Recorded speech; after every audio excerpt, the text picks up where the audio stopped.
అర్జున్ గారు ఏమంటారు మీరు? అవి కేవలం ఆరోపణలే, ఆధారాలు లేవనేది వైసీపీ వాదనగా ఉంది. మరి మీరేమంటారు? అక్రమ అరెస్టులు అంటున్నారు. మరి ఒక పక్క చంద్రబాబు గారేమో మరిన్ని అరెస్టులు తప్పవని ఇలా మాట్లాడుతున్నారు. మీరు దాన్ని ఎలా చూస్తారు?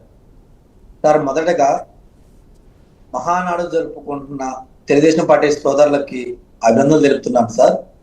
కాకపోతే మహానాడు కోసం ఏర్పాటు చేసిన ఇష్యూలో వైఎస్ఆర్ చుట్టూత తెలుగుదేశం పార్టీ కండువాలు కానీ జెండాలు కానీ కొన్ని కట్టడం చాలా బాధాకరం సార్. అది కట్టకుండా ఉండాల్సింది.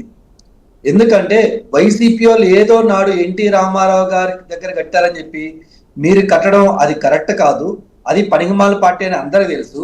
కానీ వైఎస్ఆర్ గారు అనేది కాంగ్రెస్ ప్రాపర్టీ అని, కాంగ్రెస్ ముఖ్యమంత్రి అని, కాంగ్రెస్ పార్టీ యొక్క ఇది అని నేను చెప్తున్నాను సార్. అలా చేయకుండా ఉంటే బాగుంటుందని నేను కోరుకుంటున్నాను. రెండోది సార్, వైఎస్ఆర్సీపీ నాగార్జున గారు, మీరు ఏ ఉద్దేశంతో అన్నారో పార్టీని గురించి కొంచెం విమర్శిస్తూ మాట్లాడారు. మరి చూడండి, కొన్ని మీమ్స్ ఎలా వస్తున్నాయంటే త్వరలో జగన్మోహన్ రెడ్డి గారు కాంగ్రెస్ పార్టీలో మళ్ళీ కలిపేస్తారన్నట్టుగా కూడా కొన్ని సోషల్ మీడియాలో ట్రెండ్ అవుతున్నాయి సార్. పోయి దరిద్రాన్ని మీరు చేత్తో పట్టుకొని జేబులు వేసుకుంటారు సార్. ఆలోచించండి. స్వతంత్రం వచ్చిన దగ్గర నుంచి కాంగ్రెస్ పార్టీలో చాలా రాష్ట్రాల్లో చాలా ముఖ్యమంత్రులు మారారు సార్. ఏ ముఖ్యమంత్రి 11 సీట్లు వచ్చే దరిద్ర పాలన చేయాల. మరి నాటు సారాయి అమ్ముకునే అంత దరిద్ర పాలన ఎక్కడ మేము చేయలేదు సార్. అలాంటి పాలన వీళ్ళు చేస్తే వీళ్ళని తీసుకొచ్చి మళ్ళీ మా పార్టీలో కలుపుకుంటే మాకెందుకు సార్ ఆ దరిద్రం? వద్దు సార్. కొన్ని దరిద్రాలు అలాగే పోవాలి. వాళ్ళు వన్ టైం ముఖ్యమంత్రి, ఆ పార్టీ అలాగే పోయింది సార్. ముందుగా కొన్ని వ్యాఖ్యలకు వద్దాం. మా వైఎస్ఆర్సీపీ సోదరులు ఈ మధ్య మంచి మంచి కామెడీలు చేస్తున్నారు. బహుశా నారా చంద్రబాబు నాయుడు గారు సిబిఐ ఎంక్వైరీ చేస్తానసరికి భయం పుట్టింది అనుకుంటా. ఎందుకంటే గత ప్రభుత్వంలో వాళ్ళు చాలా తప్పులు చేశారు సార్. ముందుగా 1 by 1 డిస్కస్ చేద్దాం. ముందుగా అది లిక్కర్ స్కామ్ కాదు సార్, అది నాటు సారాయి స్కాము. నేను ప్రతి ప్రెస్ మీట్ లో ఇదే చెప్తున్నాను.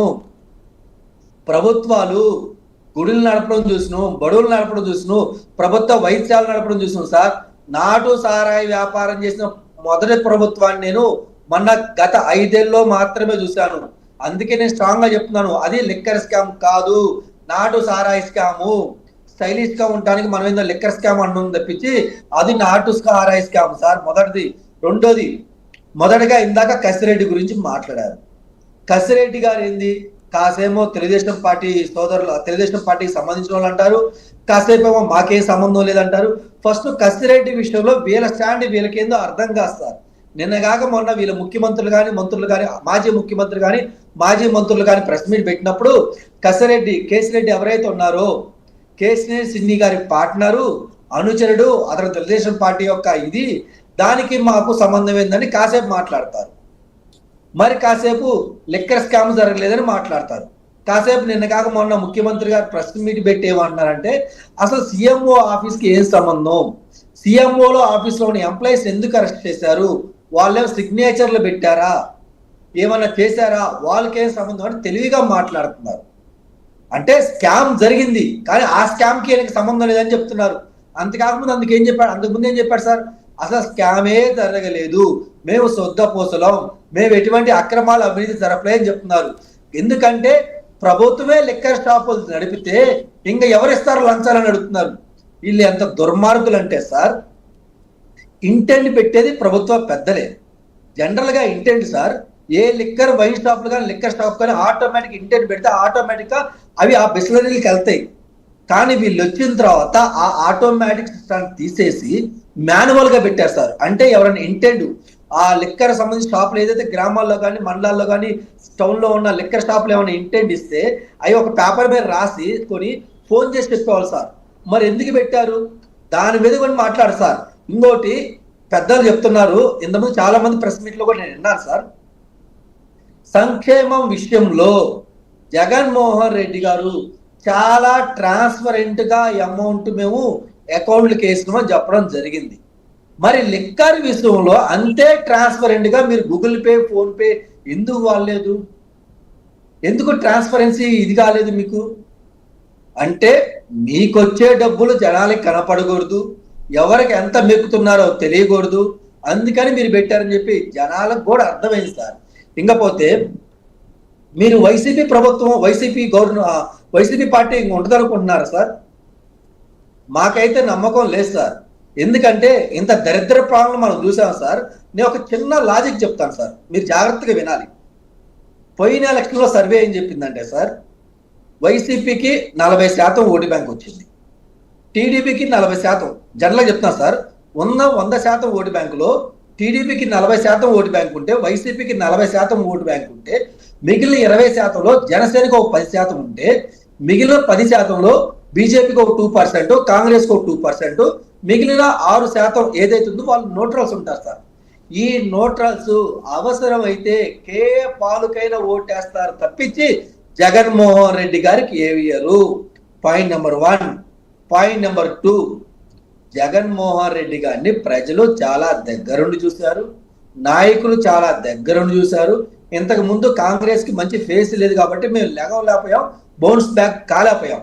ఇప్పుడు మాకు ఒక ఫేస్ వచ్చింది, రాజశేఖర రెడ్డి గారి వారసురాలు వచ్చింది, రాజశేఖర రెడ్డి గారి బిడ్డ వచ్చింది. కాబట్టి ఈ 2% ఉన్న ఓటు బ్యాంకు నెక్స్ట్ ఎలక్షన్ లో 10-15% పుంజుకోవడానికి 100% ఆస్కారం ఉంది సార్. మరి 10-15% పుంజుకుందంటే అది ఏ ఓటు బ్యాంక్ సార్? ఎవరు ఓటు బ్యాంక్ అయింది? టీడీపీ ఓటు బ్యాంక్ మాకు రాదు, జనసేన ఓటు బ్యాంక్ మాకు రాదు, బీజేపీ ఓటు బ్యాంక్ రాదు. ఎవరు ఓటు బ్యాంక్ వచ్చింది? YCP vote bank. అంటే మా పాత కాంగ్రెస్ పార్టీ ఓటు బ్యాంక్ మాకే వచ్చింది.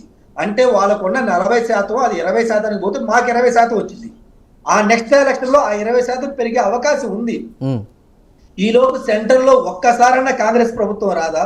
ఒక్కసారి కాంగ్రెస్ ప్రభుత్వం వచ్చినా గానీ ఏదైతే ఈ రోజు బీజేపీ గవర్నమెంట్, ఎన్డీఏ కూటమి జగన్మోహన్ రెడ్డి గారిని ఆదుకుంటా ఉందో ఆ కేసులు బయటకు తీసి ఒక్క కేసు కనుక మేము ప్రూవ్ చేయడం జరిగితే జైల్లోకి వెళ్ళడం జరుగుతుంది సార్. ఇది ఒక చిన్న విషయం సార్.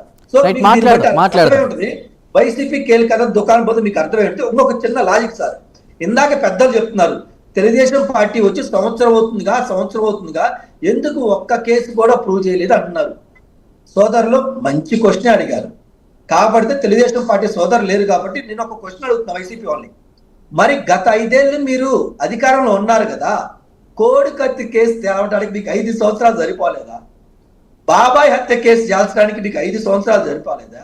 రాజధానిలో ఒక్క బిల్డింగ్ లో మీరు 3 రాజధానులను ఒక్క బిల్డింగ్ లో కట్టలే కదా, ఒక్క బిల్డింగ్ కట్టడానికి కూడా మీకు 5 సంవత్సరాలు సరిపోలేదా? మీకైతే 5 సంవత్సరాలు సరిపోదు, ఇంకో పార్టీ మనకు సంవత్సరంలో కావాలి, 2 సంవత్సరాలు కావాలంట. ఇదే న్యాయం అని నాకు అర్థం కాదు. సో అందుకే వైసీపీ సోదరులు మాట్లాడేటప్పుడు జనాలు నిజాలు వింటున్నారు. మీరు చేసిన మోసాలు, మీరు చేసిన అన్యాయాలు, అక్రమాలు ప్రజలందరికీ తెలుసు. సో అది జాగ్రత్తగా మాట్లాడని మీ తరపున నేను వినిపిస్తున్నాను. రైట్ నాగార్జున గారు. హర్షవర్ధన్ గారు జాయిన్ అయ్యారు, రాజకీయ విశ్లేషకులు. హర్షవర్ధన్ గారు నమస్కారం.